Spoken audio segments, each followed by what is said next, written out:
Today, we're doing something a little bit different, okay? Today, we're reacting to Ludwig's opinion on One Piece. So, he just completed all of One Piece. He's been a weeb for a while, okay? He doesn't openly admit it, but he's definitely a closet weeb. And recently, he went on stream and talked about his experience for One Piece and his thoughts on One Piece. And he made a tier list on each arc in One Piece. So we're gonna go ahead and react to his tier list. I want to be caught up when it ends for real. I'm kind of biting the bullet early, but when this shit is done, yes, it is about the journey. All right, it's not technically about the One Piece. The One Piece is the hook to watch, but genuinely the enjoyment is about the journey, the characters, that interactions. I mean, he's indoctrinated, right? You know you're a One Piece fan when you say it's about the journey. Okay, it's not about the ending, it's about the journey. And everyone outside the circle, everyone's like, oh my god, here we go again. How many times have we heard that? Well, the way I caught up, two ways. One, at first I was like, I'm gonna go to One Piece. If you don't know, One Piece is a fan-edited version of the show that cuts out filler. It's 45% faster to watch compared to the original One Piece anime. At first I tried that. Not worth. Not worth, yeah. 100% no. Although One Piece is like the best-selling anime in manga or whatever of all time, dog shit. Dog shit. Yes. Terrible. So yes. Bad. Oh my god. Thank you, bro. Specifically Wano. I'm not even the biggest fan of that art style where everything is just smearing, the flashing lights. The medium, the standard now in the anime industry from what we have seen from the bigger studios. And I'm not saying Toei is not a big studio. It just falls in comparison. So I was like, all right, I'm going to read. But I didn't want to reread everything I did. So here's how I caught up fast. This is my instant way to catch up. I watched, like, it was my Bible, One Piece recaps. Oh, maybe this is cringe, my but I watched the Grand Line Review, who does actually, I think, really good recaps of every arc. I watched him like it was my fucking job because I had already seen it, but obviously it's not very fresh. It'd been 7 years ago. So I watched it up to where I'd been in high school, and then I read from there up until like episode 1000, and then I started watching the anime. Okay, that's fair. It's been a while since you watched One Piece. Watch recap videos. That's perfectly fine. Like, it's probably dusted off in the back of your memory somewhere, right? Yeah, Grand Line Reviews, great YouTube channel. But there's no way if you think you should get caught up with One Piece by watching recap videos. That is the most insane shit to say or do. Because the emotion will not be there. And it's always about the ride. Don't just try to write down and jot all the information and be like, all right, information dump from Grand Line Reviews, let's write it down. And not feel any of the emotion that comes with it. That's fine then. Honestly though, and maybe this is a hot take, if someone were to ask me how do I catch up on One Piece, I might tell them to watch recaps for the first 300 episodes. I don't think he fucking said it. You're not gonna get the emotional moment with Sanji, Nami. What else? Chopper as well? Robin? Gotta watch Skypiea? You don't. You don't. That's shit. You don't. Hey, I agree. Skypiea is dog shit, but it is very important with the world building of One Piece. There's cool character moments in Skypiea, okay? But overall, as an arc, the entertainment value of that arc is... Let's see how much I remember here. What are the goated arcs that are absolutely cannot miss goated? Marineford? Okay, S, that's fine. Okay, that's fair. That's fair. All along is pretty solid, yeah. Annie's lobby's a must. I guess Impel Down's part of that too, right? They're kind of hand in hand. Wait, what? I guess Impel Down's kind of worse, but Annie's lobby's a must. Wait, what the fuck did he say? That boy was not watching! He says Enies Lobby and Impel Down goes hand in hand. I mean, there's certain aspects of the story, sure, but no, I think he's confusing with Impel Down with Marineford. I guess Impel Down's kind of worse, but Annie's lobby's a must. Skypiea blows. Yes, sir. Drum Island blows. Yeah, I agree. The only good thing is like Chopper's flashback or backstory, and that's pretty much it. That's the only redeemable thing. But the goated moment when Luffy was climbing up on the thing, oh, that moment was good. I'm gonna say this is gonna make people upset. I do not care for Water 7. I do not care for it. I don't care. Okay. It's a recap video. He completely forgot the moment with Luffy and Usopp. That moment at the fucking Mary on the coastline. God. Another hot take. I really enjoyed Rivery. I just really enjoyed it. Yeah. I enjoyed it as well. I wildly enjoyed it. That's not a hot take. Wildly. It's too short though. I like the politics of the world. Me too. I'm a political Andy. Great. I might even say it's S.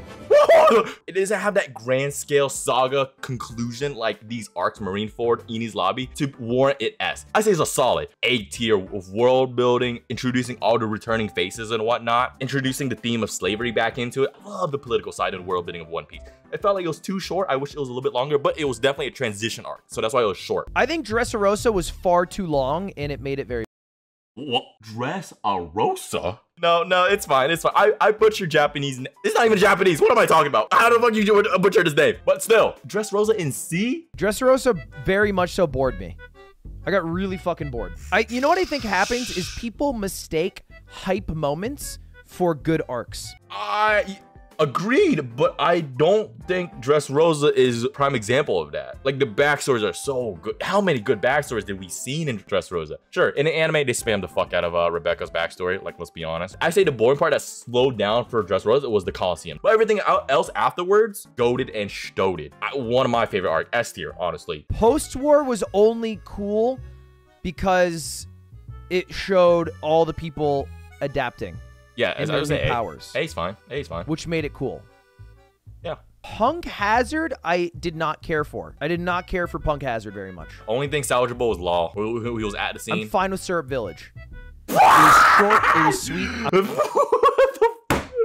Oh my god.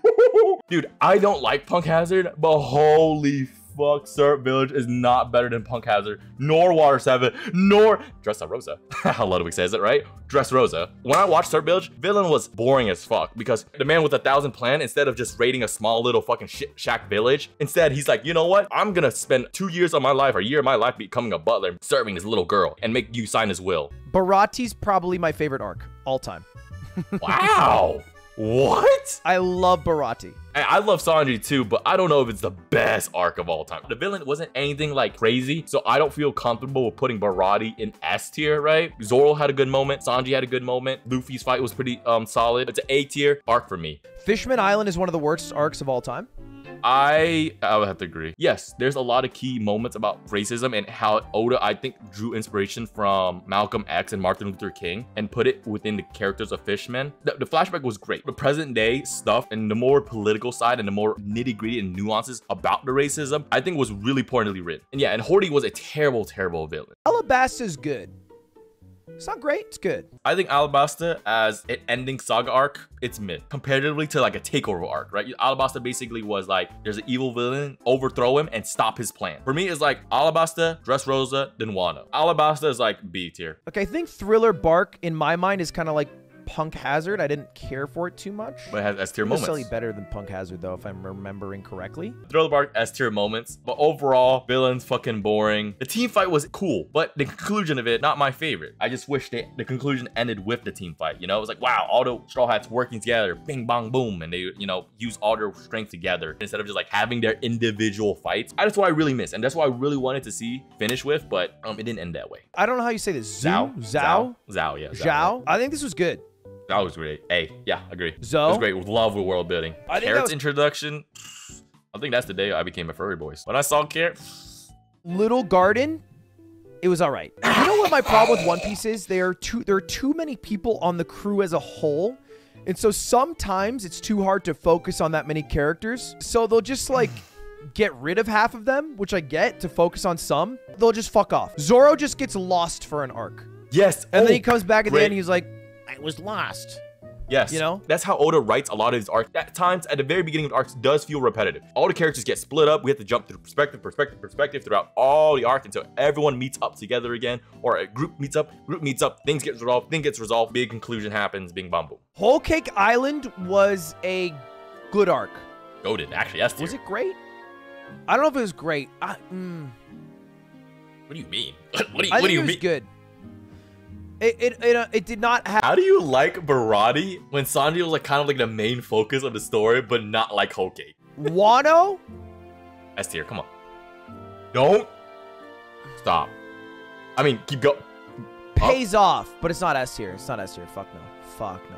Fuck no. Fuck no. You are blinded by Pog fight disease if you call this S tier. Shit was so long for no damn reason. No, but it was. Like, everything has its purpose. Everybody has a stake to take down the villain. It's all necessary. And you know why? All those little things that got a little sprinkled in Wano probably is gonna get fucking foreshadowed to the next arc down the line. Like, Whole Cake Island would be 10 times better if they didn't have that whole fucking thing in the beginning with the forest. Yeah, the forest thing was a little bit annoying, but that forest thing felt like to jump back and forth and break up the pacing with Sanji, right? Because, like, I feel like it needed to have an obstacle for the Straw Hats to get to Sanji beforehand. I think Wano's better than Whole Cake, though. And Wano certainly has some of the best moments. Amazon Lily, is that where Luffy meets Boa Hancock? Oh. It's all right. I say it's mid. Boa's backstory and the new information that got brought to Luffy, right? It definitely was a transition arc. So like everything that happened to Amazon Lily had a part to play in the next arc. So I really do appreciate that arc. It's all right.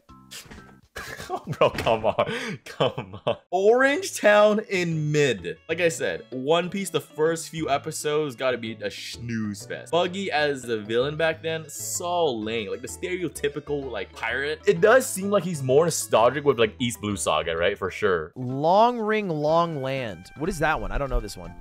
Oh, that's the filler arc. Long Ring, Long Land. I guess he never watched it. He never watched Foxy. I put F tier. I'm sorry, guys. Only redeemable. Oh, that's that filler arc where they have the games. I know it's not technically filler, okay, because it was in the manga, but still, it's a throwaway arc. It's not supposed to be serious. It's not really entangled with it except for the end of the arc. Shit. Yes, it's dog shit. That's shit. Okay, Shibodi is where they. I'm sorry. I shouldn't laugh. I butcher so many pronunciations, but it's just funny to just like Shibodi. Okay, guys, let's see what Ludwig thinks about Shibodi Archipelago. I think that's a great arc. I say A tier. I don't know if it's S tier. It has like 3 moments in my head that are like maybe in the top 10 best in the show, or 2 moments at least. Post Eni's lobby, I feel like kind of sucked. No. Eni's lobby, Water 7, Post Eni lobbies, they're all entangled with each other, so I'm just gonna plump it S tier. Return to Shibodi, nice payoff. Reverse Mountain. Yeah, it's. Ooh, I do like the whale. That's the whale, right? Yeah. I like the whale. A little long. A little long? He's fine. He's fine, sure. Whiskey Peak. Don't remember. Boring. Don't remember, to be honest. I don't remember any of these 3. Huh? Zero recollection of these 3. What the fuck? Romance Dawn is the first arc. Honestly, this show does not start out that hot. No, it's kind of Z's fine. Jaya was before Skypiea with Blackbeard. Jaya was so hype. What it means to be an adventurer, right? It gives you that hype, that feeling of exploration. I'm gonna put Syrup down.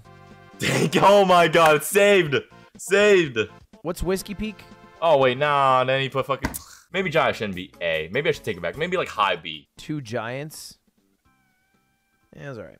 What? What the fuck is this chat saying? 2 giants. 2 giants is the Little Garden. Whiskey Peak is the fucking like Adobe, like kind of like desert town where Zoro like laughed everybody, and that's where he got the name Minority Hunter, right? Like what the fuck? Like what? What the fuck is the chat saying? I think my S is accurate. I think my A is decent. My A probably has too many. I think my S is good though. That's fine. The only thing I could see in here, maybe you put Alabasta and Arlong Park in S. Wait, I mean, hey, everyone has a different perspective, and obviously Ludwig's perspective is so fucking skewed because he watched One Piece like years ago. He depended on recap videos to recollect all the information about and important moments of the older One Piece arcs, so it's a little bit skewed. But hey, I am at least glad Ludwig is now indoctrinated into the One Piece community, okay? It's great to see, and I want more people to be in the community because it's a great fucking story.